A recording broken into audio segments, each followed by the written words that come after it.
G'day guys and welcome to the English Aussie. Today we're going to go through a game week 8 recap um, and a look forward at some of the fixture runs coming up and also captaincy and who you want to look at in the game weeks going forwards, which might help you pick between some of the premiums at the moment where over the next 3 to 6 weeks, maybe you're finding it difficult to know who to go for, and I think this will just give you a bit of a clearer view on how it's going to go. First, we'll just run through my game week, how it went, and reflect on the teams and what happened. 42 points this week, a green arrow, up to 1.29 million in the world. Pretty happy with the game week as a whole. Pretty happy with my team as a whole at the moment. I'm looking at it and not seeing any big weaknesses. There are a few talking points and a few moves that I am looking to make. But at the moment, I've got 3 transfers going into game week 9. And there is a possibility of rolling again this week, depending on Saka with that big zero in the middle, which I think is a big talking point to go through. But maybe we'll just run through the team first and some of the games. Flekken with 4 points. Very happy with that, to be honest. I know Brentford are not a fantastic defence. They do have a good run of fixtures, but it does seem that even in those games where they're not keeping clean sheets, he is able to make a good number of saves, and that is really helping out. While at the moment clean sheets are really difficult to pick. For example, if you had Raya and Gabriel this week, you would have probably thought Arsenal would have kept a clean sheet, but with that Saliba red card, anything could happen. You would have probably thought Man City might keep a clean sheet against Wolves, but they managed to concede. Liverpool also conceding against Chelsea. So those big 3 teams all conceding this week. Probably not ideal for the structure and the setup that I'm looking at, but going forwards, I think is the way to go. Talking about the back four, we've got Trent with 2 points. I think it's really interesting to see at the moment under Slot, Trent, the way that Trent is being used in his role is very different to how it was under Klopp. He's not taking up those really attacking positions as much down the right hand side. And in my opinion, his assist threat is a lot lower than it was in seasons past. I'm not sure if it does show that on the XG charts at the moment. I think he's right up there at the top, but that could be because of some big chances he created very early in the season for Jota, who missed some absolute sitters, which probably contributed to a larger XA for Trent. He is somebody that I am looking to substitute out actually, and the question is, what other defenders do I want? And that's a difficult call to make because at the moment I've got about 1.6 million in the bank. I'm not struggling for money. The upgrades that I'd be looking to make probably in midfield to get another premium in, maybe have a Saka Palmer or a Palmer Salah duo in there, and that would probably mean that I would need to go out of Trent or potentially out of Haaland. Of course, over the next few game weeks, I won't be coming out of Haaland despite his few blanks, but potentially there is an opportunity, and we'll talk about this later with the fixture runs and the captaincy picks. There is a potential to come out of Haaland in game week 13 to 17. I think it is when City fixtures swing a little bit. It might even be earlier than that. So yeah, I think Trent at the moment not quite doing what we'd like to see from him. But Liverpool being such a good defence at the moment has sort of what's been keeping him in my team. My worry is over the next few weeks with Alisson out that the defence is not going to be the same because Alisson really is an important back line for Liverpool. And as you saw in the first half, Chelsea actually had a lot of the possession in that game. And I was saying this last week is that Alisson and the way that he's able to play out from the back makes a big difference to Liverpool keeping possession and working it around better. Kelleher is not. I actually think Kelleher's a good goalkeeper, but he's not as proficient playing out of the back with his feet. And I think also, the defence doesn't have as much confidence in the way that he does things as Alisson does, and that does lead to Liverpool not dominating the possession as much as they would otherwise. Also noting, coming up against Chelsea, who are another good team. So yes, I think something to look at in the future. Liverpool defence might have done fantastically, and maybe now's the time to start switching up and going into some of the other teams. Rico Lewis, I've got in there also 2 points. Again, I think Rico Lewis is a fantastic pick.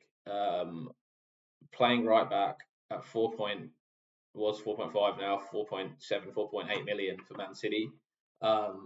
You're not going to find one of the best three defenders, 4.8 million, sorry, but one of the best three defenders in the league, best three defensive teams in the league, and their fullback, who's played almost every game the last few weeks, for 4.8 million. He's just completely underpriced. And for me, in that City team with the run of fixtures that they have, yes, I know they haven't been as good defensively, and they have been managing to concede goals. And I think it's in a big part to do with them missing Rodri. I'd still say they're one of the best teams in the league, and they're more likely to keep clean sheets than a lot of these other teams. And as you can see, not a lot of teams are keeping clean sheets at the moment, and when they do, it's very difficult to pick. So, in my opinion, going for one of the best three teams in the league at 4.8 million price point is a no-brainer. And hopefully those City clean sheets will be coming in the upcoming weeks.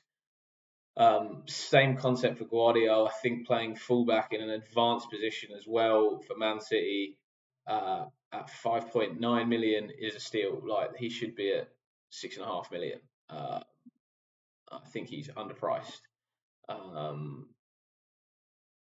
And again, he proved it this week with a goal, an absolute stunner, a curler into the top corner. And yeah, 10 points, a really good haul. And I think I'll be keeping Gvardiol and Lewis for some time to come, unless we see any changes in Pep's team selection. Gabriel on 1 point. I think you just got to put it down to the red card this week. Arsenal's defense has not been as good this season as last season, but I think that let's not read into too much against Bournemouth. Saliba getting sent off, your team going down to 10 men, it's going to be difficult.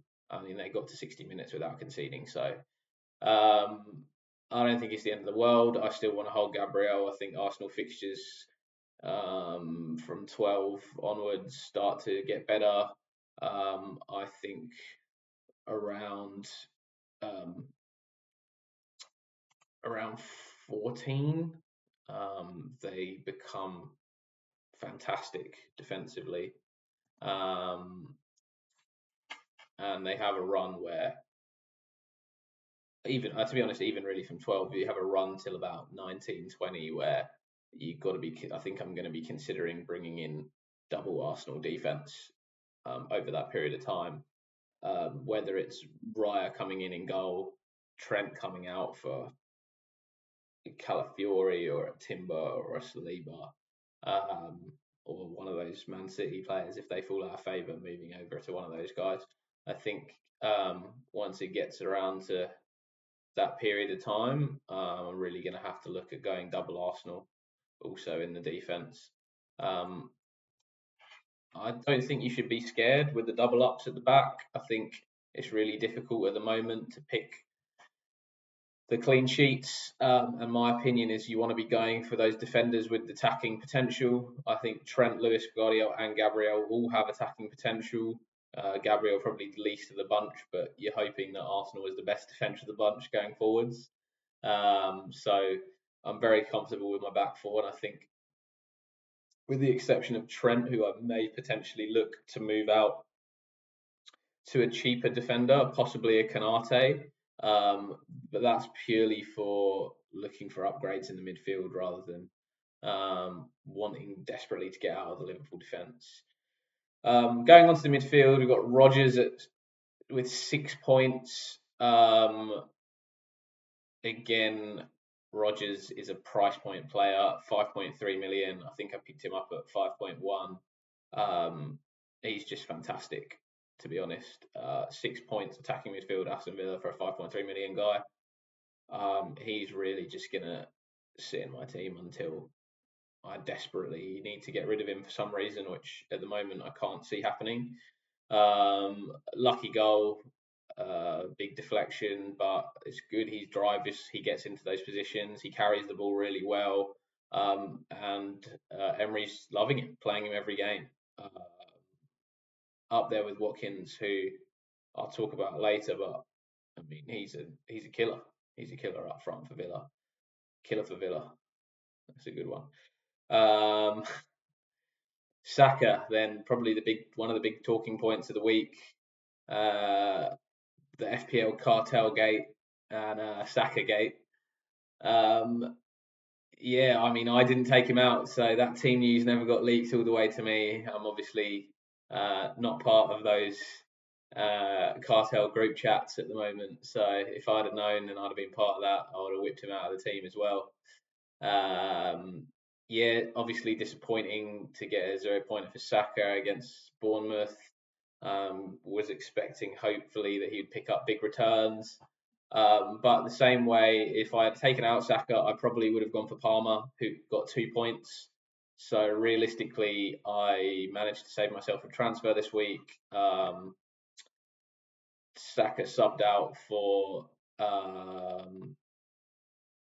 FaZe, who's first on my bench, who I've got the names the wrong way around for Dharma and FaZe, and got 1 point for me. So really, that transfer would have only gained me a point, bringing Palmer in. Yes, I would have had him in a bit early, but depending on what we see in midweek, will be what I do with Saka. My honest view, if he's in the squad midweek and he plays any minutes, he will play on the weekend. If he's not in the squad and not on the bench, he won't play on the weekend. And that's my view, and that's how I'm gonna play it. I will, if Saka's nowhere to be seen in midweek, I'll get him out for the side. If Saka is on the bench and comes on for a few minutes or plays or starts, he'll probably stay on my team next week. Um, or maybe I'll have to have a deeper think about whether I want to sub him out. I think my view is like potential. There's a high potential, given if it is a hamstring injury, that he could just be gone for a couple of weeks, depending on how serious the hamstring injury is. I had one myself recently where I tore my hamstring. It was probably reasonably serious, and I was out for 4 to 6 weeks. And look, I think professional athletes can get back in 3-4 weeks, for serious tears. So if it's not too bad, and it's maybe a grade 1 strain or something, he could be back this week. If it is, and he's maybe torn it and it's a grade 2 or something tear, he could be out for 3-4 weeks. I'd probably say 3. Yeah, and touch wood, it's not worse than that. All the best in his recovery. And we'll see where we go midweek after the Champions League games. And Mbeumo, also 2 points. Man United have been a great defence this year. I know they're shambolic going forwards frequently, but their defence has been one of the best, this year, despite them trying to change around various players, and Ten Hag, to be honest, probably doesn't know what he's doing. But yeah, they're starting to grow a little bit, and they're starting to get a little bit better. United. I mean, I wouldn't go for Bruno Fernandes, but perhaps a Garnacho would be someone I'd look at. Mazraoui and a Dalot are certainly defenders that come into the thinking. Even for me, moving out of a Trent, if I do, those are people that would definitely come into the picture. Mbeumo still with a good fixture run. I still keep him in the team. I think Wissers came back and had 35 minutes off the bench, and that should help him out going forwards, having Wisser up front there. Hopefully, Mbeumo continues to do well. I think I'll leave him in my team until the Brentford good fixture run ends, and then we'll see where we go. Brennan Johnson for Spurs didn't return, but got into a lot of good positions. Just couldn't finish off the chances, which is a shame. Almost got his seventh straight game. almost scored in 7 straight games. He scored 7 in 7, but obviously 2 in a game. So yeah, unfortunate for him. Very fortunate for Son and his goal and phantom assist, which he basically shot it, hit Areola, came back, bounced off Tadibo, I think the defender was, and back off Areola into the goal. And yeah, I don't understand how it was given an assist, but FPL could still change. Things aren't locked until after the final match is played. So there is potential for that assist to still come away. We'll see how that goes. Yeah, but Spurs again, like once they get in front, they're dangerous. When teams have to attack against them, the way they hit with pace, they drive the ball forwards. I think Spurs and Fulham are really similar in that matter how they do that. That's why I also think Adama Traore is really great for Fulham in that aspect. Yeah, once Spurs get in front, they really kill you on the counter attacks when you're trying to get a goal back. Johnson and Son both really good at that. Obviously, Son in those positions is deadly. And regardless of what his XG, XA say, that's irrelevant to me for Son. He's just a great finisher. He gets in good positions and he will score goals. I think Son's a great pick. I think Johnson's a great pick. I've just gone for Johnson because of the price. It means that I can afford to bring in maybe a Saka and a Palmer, and also a couple of Spurs with Brennan Johnson, who's been in good form. Obviously, he plays on one wing, Son plays on the other. Other than Son being a much better finisher and obviously the captain of the side and a bit of a talisman, I'd say Brennan Johnson's like not that far behind. Not that far behind in terms of FPL points perspective. So yeah, good pick. Happy with him in my team going forwards for the next few weeks. I think I will look to get him out again in the future. He's scored a goal for me already. He's probably not someone that's going to be in the team too long, but we'll see how Spurs go. Up front, Watkins, look, I think, and at the beginning of the season, after seeing the first couple of game weeks, I said to myself, Saka and Watkins are the two players that have got to be in your team, and you've got to find a way of getting them in, whatever you need to do. And that's why Watkins is in my team at the moment, actually, because he's the main man for Villa, and he's a great goal scorer. He's a good finisher. He runs in behind. He gets into good positions. He can score with his head. He can score with his feet. And Villa are a Champions League side. They're one of the top 4 sides from last year.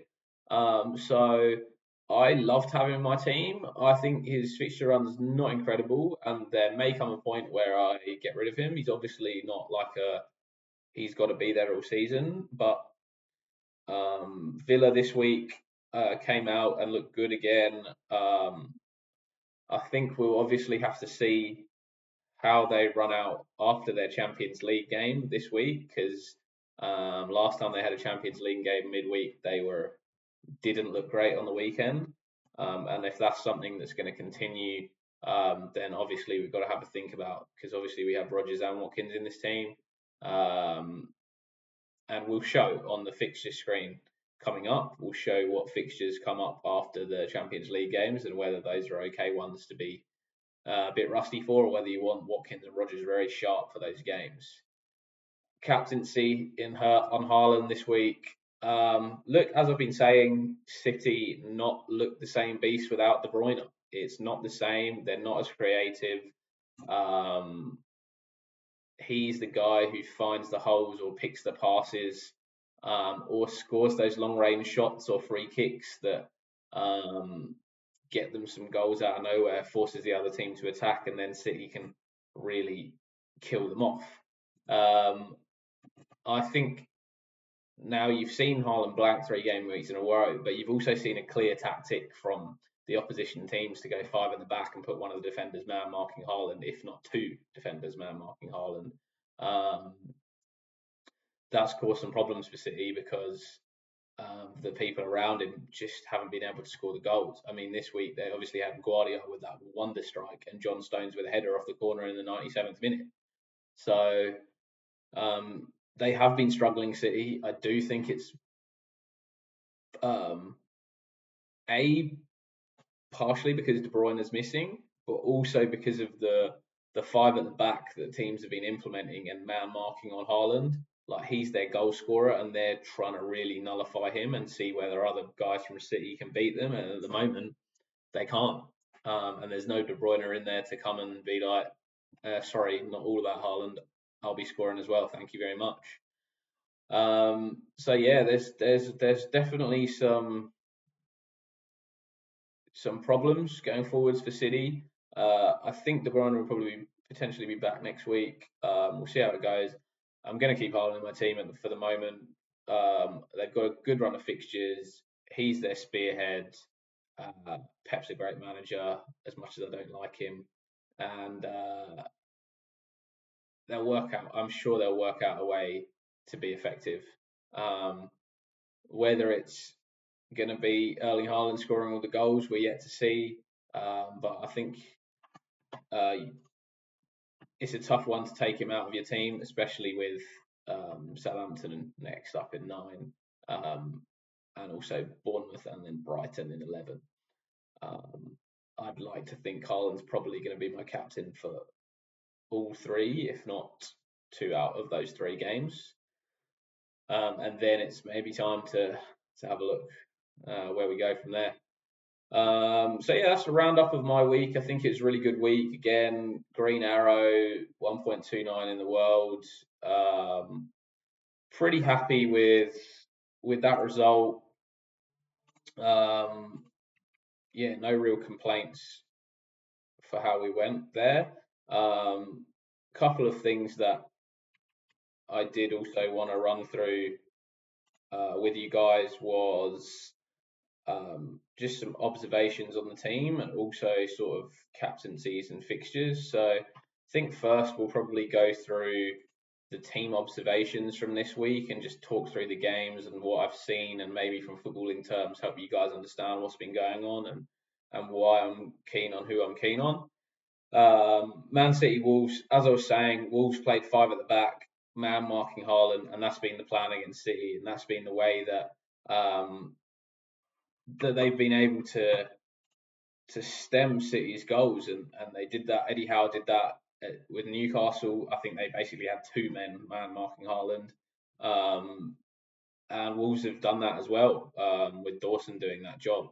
So yeah, that's definitely been good and worked well against City. No De Bruyne again, meaning City's attack has been much less precise, much more difficult to unlock the teams, as I've talked about.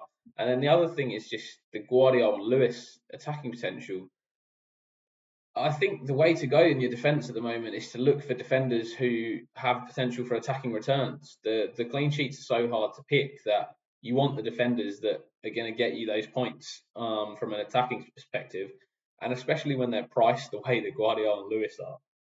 You got a guy in Lewis who's probably had the most touches in the box for a defender this year, and you've got Gvardiol who's scored 2 in the last 3-4 games and is playing fullback for one of the top 3 defenders in the team and is only 5.9 million. I think they're both fantastic options, and with City needing more ways to score at the moment, the ball is going to all these places. You know, they're having to get in the, like Lewis having to get in the box. Gvardiol's taking these shots because they're looking for ways to score. I think they're great picks. Villa v Fulham. Yeah, as mentioned, Watkins is really the talisman for Villa up front. I know John Duran's been fantastic off the bench, but Watkins is just a gun. Like the header he scored, I mean, he can score with his head, he can score with his feet, both feet. I think he's very underrated at the moment. You see, when we did the elite managers ownership breakdown last week, he was probably only owned by about 4% of the top elite 1,000. I think he's really interesting as a different pick to other people, and so far he's gone really well for me. I think he's second top forward for scorers. And I think I'll keep him as long as he keeps performing and Villa keep looking good. Rodgers, again, as we talked about, great at his price point. No one better, in my opinion, at the moment in midfield. Arsenal Bournemouth.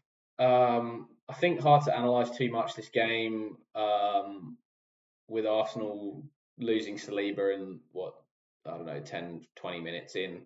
I think 16 minutes or something. He was red carded.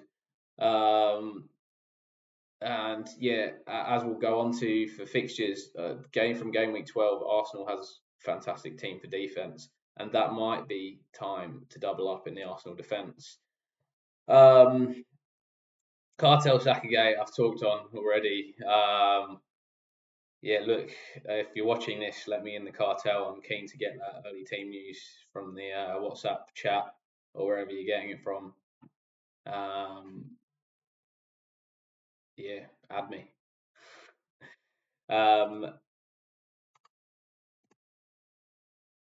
Going on to the next game, Southampton-Leicester.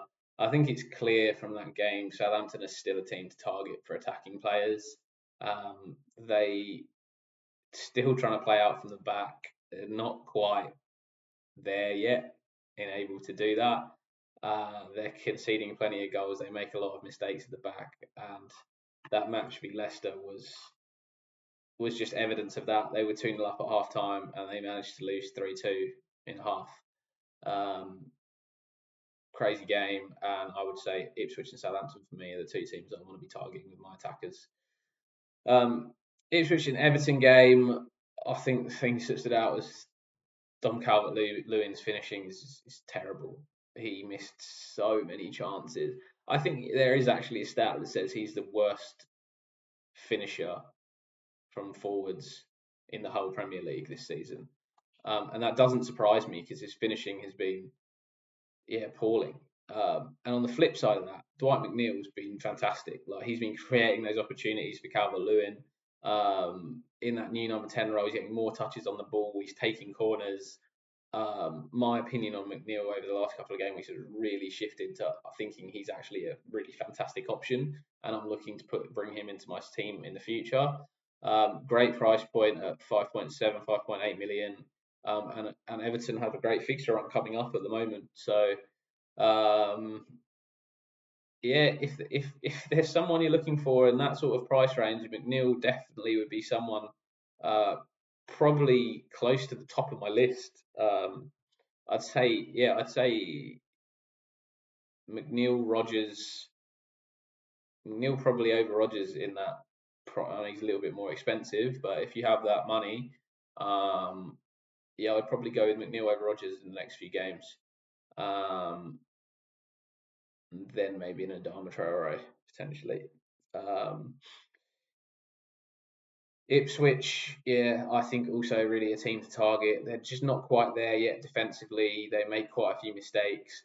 Going forwards, look, I like Delap. I think he's good. I think he's a very good striker. I think he's finishing to be great this year. But he just doesn't get enough chances, and Ipswich are not going to create enough chances.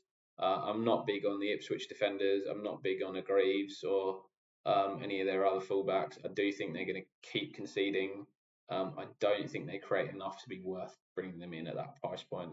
I think if you're going to get someone, maybe go for like a Mikolenko at 4.3 million from Everton. I think that's what I would say. United Brentford. I think what I saw United did from that game. United defense is still good. I think the United defense is a good defense. There's nothing that I've seen that makes me think anything differently. Onana in goal for United is one of the best points per dollar players in the game. I think he's somewhere at like 7.5 or something points per dollar that he costs. I think the only people above him are Welbeck and Dwight McNeil now. After his assist this week and Welbeck's goal this week. Previously, Onana last week was the number one player. In attack, I think I would avoid all United assets other than probably Garnacho. What's Rashford's price point? I think he's probably a bit too expensive for me to go into. Let's have a look. 6.5 maybe, 6.9. Yeah, I think Garnacho at 6.2 for me. He's also, like I said last week, he's most, Man United's most dynamic player, and he's always sprinting his butt off to get up there. I'm hoping Ten Hag now sees him as a 90 minutes man. He's played 90 minutes in his last 4 games. Um, Rashford, although played 90 against Brentford, has come off after various times in the last 4. And none of the other United, like I wouldn't have Bruno Fernandes. It doesn't matter if he's on penalties. Yeah, just if he scores, you're lucky. Really, I would say it doesn't look like he's going to score to me when I watch United play. At the beginning of the season, I had him in my team just purely because he was playing up front because Xerxes wasn't playing at that point, and Holland was unfit. And I thought, oh yeah, Bruno Fernandes, this is a steal. He missed a couple of chances. Then Xerxes came in. Now Holden's back, and now I think he's an awful pick. Way too expensive to have in your team. Get him out if you've got him. Sub him out ASAP. I do have good fixtures. We probably will go on to talk also about United's fixtures as well coming up after this. Last couple of games just to run through. Newcastle, Brighton. Look, to be honest, Newcastle actually peppered them for a lot of the game. Had quite a few chances and just couldn't finish them. Gordon was one of them who had a lot of these chances, but he was getting into good positions, and Newcastle were creating a lot of chances that you'd hope that they don't miss every week, and hopefully Gordon's not the next Dominic Calvert-Lewin. I think yeah, I don't know. I don't think his finishing is amazing either, but I think from 12 to 17, Newcastle have some good fixtures. You'll see, and if they are creating, and if Gordon is finishing, he could be good at that sort of mid-price point. Like when Mbeumo's fixtures start to get less good, maybe you want to switch out to a Gordon. Maybe you want to move off a Johnson to a Gordon. He's around that 7.5 million, where it's a price point where you can switch around between a few players. I'm not sure he'd be my number one option, but he's definitely an option. On the other hand, Brighton now, I think their defence they've sort of tweaked up a few things, but they still don't look amazing defensively. And I would honestly look to target Brighton in a few of the games against some of the bigger teams. I think Brighton are going to come out to play. They're not going to sit back. They're going to come out to play. They are very well coached going forwards. I think they have some great attacking patterns that they've clearly worked on hard in training, and you can see that they know what they're doing. And I think they'll score goals. I think they'll score goals consistently because of that. But I also think they'll concede goals. So I think their games will be entertaining. And I think when they play the big teams could go for them because Brighton might come out to win those games.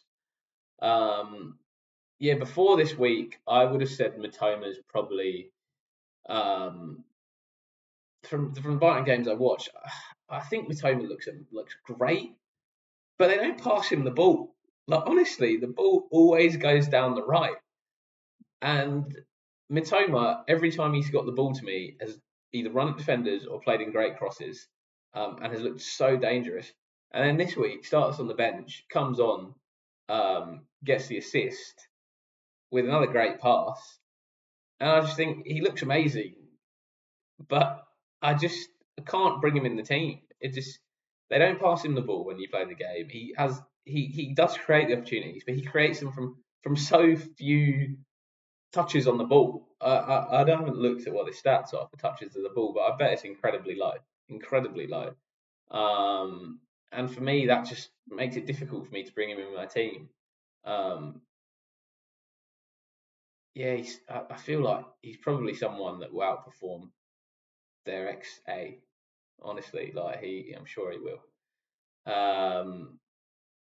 But yeah, very effective player, and Brighton have a really good fixture run coming up as well, which we'll get to after this slide.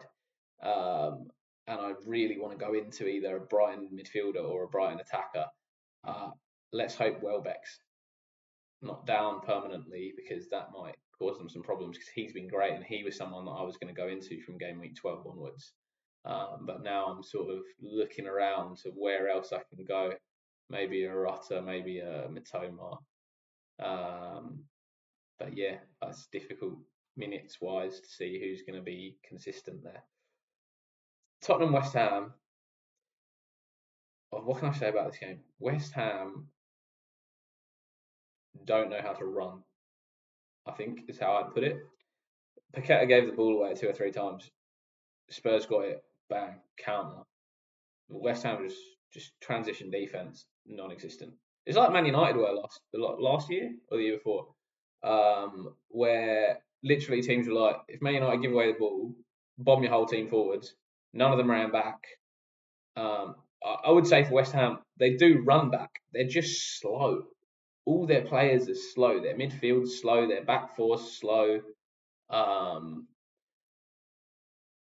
Yeah, just they need to work it out. Like Lopetegui, he's got to change something, because they've either got to get some more mobile midfielders in the middle or faster players, because otherwise this is going to keep happening to them. It really will. Because going forwards, like they're a good team. Kudus, I think, looks amazing. I know he blew up and got himself sent off, but he looks like a really good player. Bowen's a fantastic player. Um, yeah, I just their defense is awful. Spurs wise, Brandon Johnson got in some good positions, played well, had a couple of chances, but he's not the focal point of the attack. I would say like definitely Solanke's the focal point of the attack. It goes to Solanke or via Solanke. Kulusevski was amazing in that game. Like he pretty much picked up the ball, ran past a couple of players, sent one to the wing, sent one to Solanke, and just made things happen. Um, I would consider him, honestly. I would consider him as an option. I just think because of the position that Johnson plays, he's more likely to score goals. Um, and the way Spurs plays, their wingers sort of try and cut him behind on the counter, and that's sort of how they score a lot of their goals. I would say Johnson will be good, but Johnson and Son are going to be the same. When Tottenham get ahead and teams start attacking them on the counter are going to be fantastic. When Tottenham are playing like what you call in basketball in the half court, when the defence gets back behind the ball and they've got to sort of knock it around and work away to score, that's when the sort of Kulusevskis and the Madisons, they need to do something, because they just don't look as a cutting edge when the defence sets up behind the ball.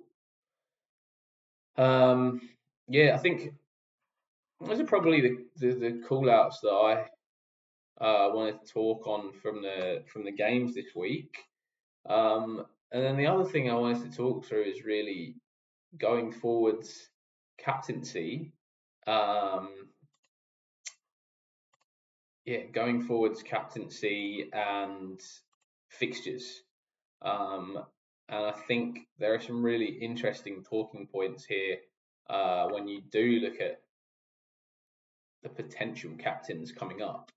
What I've done here is I've got the games from 9 to 18, and I think once you get into game week 12, like obviously the fixtures swing a little bit. Arsenal fixtures get quite good. And in fact, maybe we'll look at the fixtures first. We'll come back to captaincy because it's probably interesting to see. And then you have maybe more of an opinion on what you want. So I've sort of done my own fixture difficulty rating, but for attacking, and we've also got one for the defensive fixture run. So obviously slightly different. I think that's important to distinguish because, for example, Nottingham Forest, I would say as an attacking fixture here, we've got Arsenal, we've got them in 12, is not an easy attacking fixture. Whereas Nottingham Forest as a defensive fixture in 12, I would say is a much better fixture. So I've done my own ratings for these, which I think is a little bit more accurate than the tracker. And I've tried to show when the swings are and when you can look to, if you haven't wildcarded targets and wildcards, or if you have 4 or 5 transfers saved up, you can target some big swings. So you see I've highlighted here game weeks 12 and 13 and game weeks 18. And I think in the defensive side of things, I've also highlighted 12 and 13 and 18 and 19 as key areas. I've also shown on the top Europa League and Champions League fixtures. That will be prior to this game week. So, for example, there will be midweek of game week 9, and then the fixtures will be played after. So, yeah, Arsenal will play their Champions League game midweek, and then they'll play Liverpool game week 9 on the weekend. This is the AFCON break where you got Salah, Murray, Jackson, all those guys going off to AFCON. Think something to consider that people probably haven't thought about recently. Uh, this is just international break, just for my own benefit to know when I can take a break. So looking ahead, you can see at the moment Brentford with good fixtures to 13, Fulham with good fixtures, Everton with some good fixtures to 13, 14, and then Man City and Man United with some good fixtures to 12, 13. So you can see around those sort of game weeks is when those fixtures start to swing for a lot of teams. And I'd say the ones that then pick up, you can see Brighton have great fixtures for 6 or so game weeks. Chelsea have great fixtures for a long period of time. And Newcastle have a really nice little fixture run between 12 and 17. And Wolves maybe a little bit earlier their fixtures come, but they have good fixtures all the way till 17.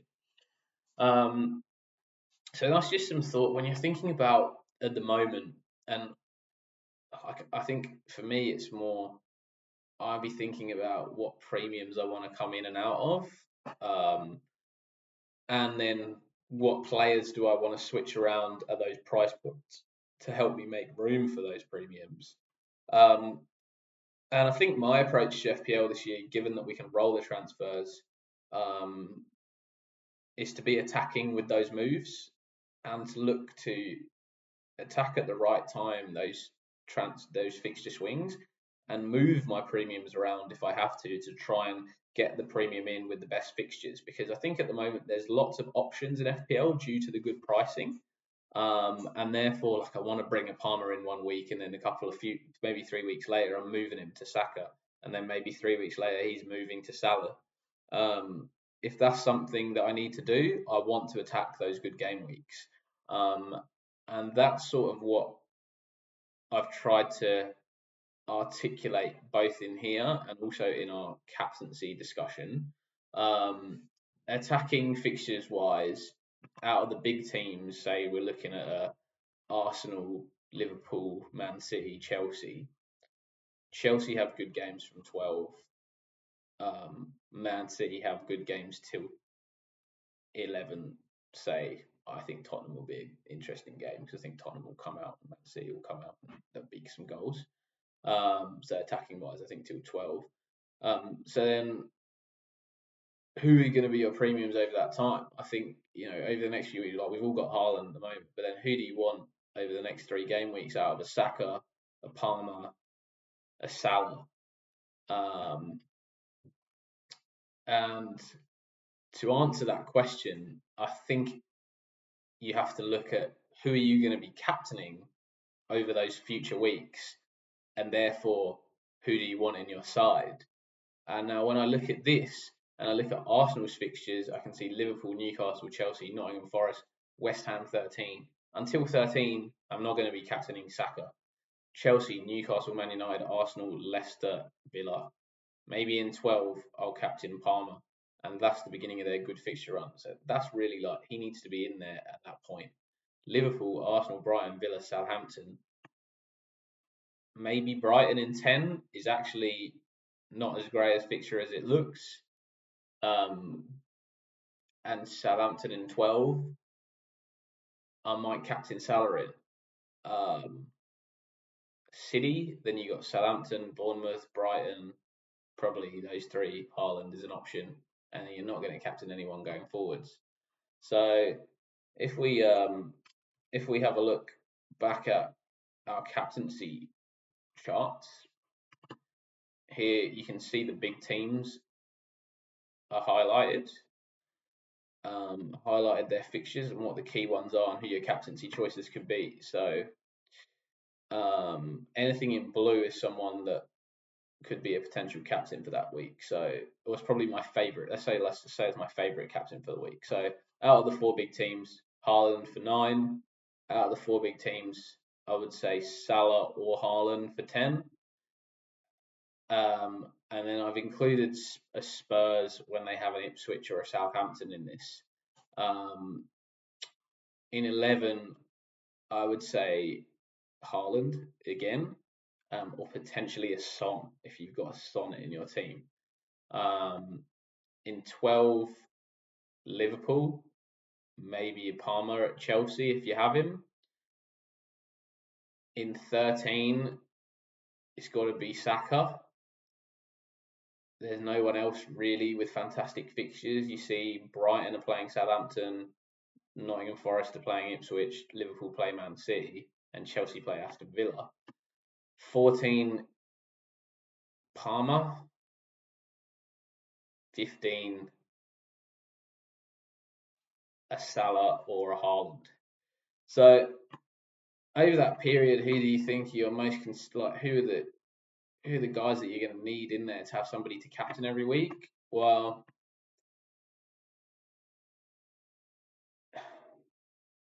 I think that your issue is where you come here across 12, 13, 14. Over 12, 13, 14, your options are a Liverpool or a Chelsea, and then an Arsenal, or who else do you pick up? So the way I see it really here is I'd look to have Salah over 9, 10, 11, 12, where there are two potential options for me to captain him. I'm then going to look to get out of Salah for game week 13 and get Saka into this team for then where there are options going forwards of 13, 16, 17, 18, all where he can be captained. Now, in the meantime, I think I'd like to also own Cole Palmer, because if I own Cole Palmer, then I have the 14 game week covered, and 16, 17 also as another option between Saka and Palmer. Then I'm basically covering a captaincy option. 9, I'll have Haaland, Salah, Haaland, Salah. Then I'm going to switch Salah into Saka. So I think my three premiums are going to be Palmer, Salah, Haaland till 12. Then Saka, Palmer, and we'll see in 13. Because I think the thing to consider here is if you don't want to come out of Salah, for Saka, maybe you can move Haaland out of your team, given that his really captainable fixtures are 15 and 18, who you would have a Salah option or a Saka option or another Salah option in those game weeks. And they're not amazing fixtures, like attacking wise. Forest are a good defence. I think Palace is a good fixture. United have been a good defence. Villa's not an easy fixture. Everton's defence are improving, although I think that's still a good fixture. So this is the sort of few game weeks where I'm thinking maybe I come out of Haaland here. And one thing that I should note actually is that this game week Salah's probably not an option because he'll be at AFCON from 17. So there is a potential to pick up Salah at 9, hold him all the way through to 16, where you'll get rid of Haaland maybe 13, 14, 15, 16. And then 17 he comes back into your team for Salah. And so, yeah, there are a few switches there. Probably things to work through with pricing, given that obviously Haaland's gone up 0.4 million to 15.4. You're probably going to lose 0.2 mil. But I would say at the moment, like I have no problem with team value. I don't know if you guys are having problems with team value. I've got 1.6 mil in the bank. I've just got no one I really want to go to. I would like the flexibility of having that in my team for when I want to shift things around a little bit. Given I've got 3 transfers, um, yeah. So I think really think carefully about this, who you're targeting for captaincy, and I think that will really help you pick, especially over the next 3 game weeks, where it's a little bit touch and go who you go for in terms of the big hitter um, midfielders. And I think having a look at captaincy going forwards gives you a bit more clarity over where you want your transfers to be. And yeah, okay, I'm thinking I'm gonna end up using 1 transfer or 2 transfers in 9 to bring in Salah.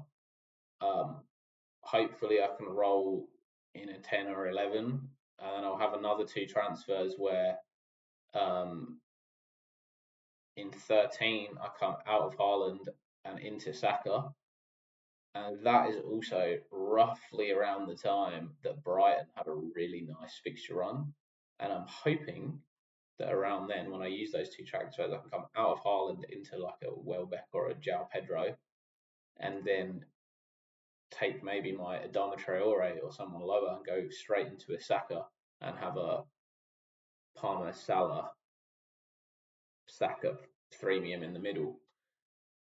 And then we go all the way through to maybe a 16, and then Salah's going to have to come out. And the question is, hopefully by that point I'll have 2 transfers again. I just have to roll once to get it, and I'll end up with a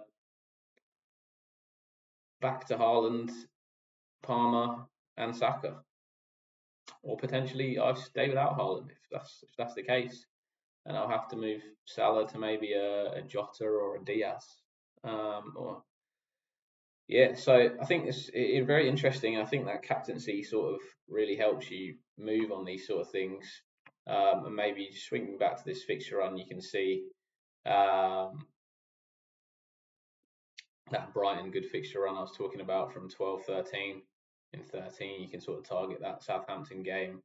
Obviously, Chelsea you're comfortable with. Arsenal going forward is good. And then, yeah, when you get to 18, although you don't have Salah for this run, this is maybe a time again where once I come out of Salah here in 16, I go into maybe a Jota or a Diaz, and then I come back to a Haaland for City's good fixtures here. So if you do target those swings, it does actually all kind of work out around game week 18, and you are able to adjust those premiums around really nicely. It does take a bit of thinking, but I think you can get there. Defensive wise, for me, I've not made a big deal out of it, just purely because my defense is a bit of I've gone for the big 3 teams and gone for the fullbacks and just hoping for attacking returns. But if you are to look at stuff, I would say Arsenal have good games 12 onwards. I'm probably going to look to maybe double up on Arsenal with potentially like a Flekken to Raya transfer in 14. Um, if I have that um, luck to be able to make such a easy transfer. Again, City, I think, just have good defensive fixtures. They just have them all the way through to 19. I'm going to keep that double up in City until something happens. Oh, they start not playing in the team. And then just for you guys, if you want to go for someone cheaper, Wolves and 8 Nuri up until 16, because he's going to go to AFCON 17-18, most likely. That's the fixture run you probably want to be targeting from 10 for a cheaper defender. Other notables, Fulham and Everton up to around 12 to 14. If you want to target next 4 games, and then switch to maybe an Arsenal. Also, Man United do have a nice little run around 11 to 18 as well. Similar to that Arsenal run. If you do, I haven't highlighted them there, but they do have quite a nice run of games, which then swings nicely into Liverpool's nice defensive games from 18 going onwards. And Forest also from 19. So you could actually easily go for a Man United or a Wolves defender in 10 or 11, all the way up to a 18 or a 16 if you're Wolves, and then 18 if you're United, and then flick into a Nottingham Forest defender from 19 onwards for their good fixture runs. Maybe that's how you rotate through that defender. Yeah, and then Chelsea as well around 17, 18 have a good fixture run to 22. So I think those are probably the key ones to look at. Feel free to pause the video, take a screenshot, and think about these things for your own teams. I think this is a much better view for both defensively and attacking. If you guys have any questions or comments, or you want to talk about how your team did or what transfers you think you should make, drop some comments in the chat and let me know what you think. All that like and subscribe jazz. Thanks again, guys. Have a good rest of your week.